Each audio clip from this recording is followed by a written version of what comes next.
ಹರ ತುಮೇ ಪಾಪಂ ದೀಪ ಜ್ಯೋತಿ ನಮೋಸ್ತುತೆ. ಕತ್ತಲೆ ಋಣಾತ್ಮಕವಾದರೆ ಬೆಳಕು ಧನಾತ್ಮಕ.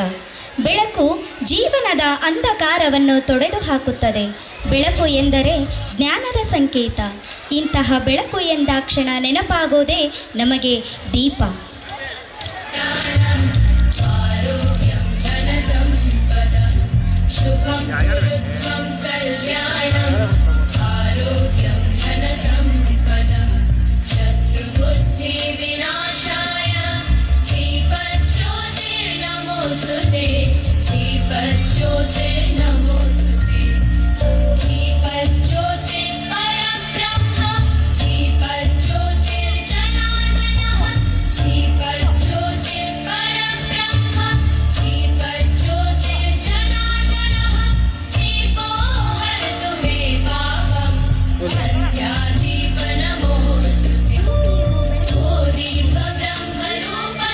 ಚಾಲನೆಯನ್ನು ನೀಡಬೇಕೆಂದು ಎಲ್ಲ ಗಣ್ಯ ಮಹನೀಯರಲ್ಲಿ ವಿನಂತಿಸಿಕೊಳ್ಳುತ್ತೇನೆ.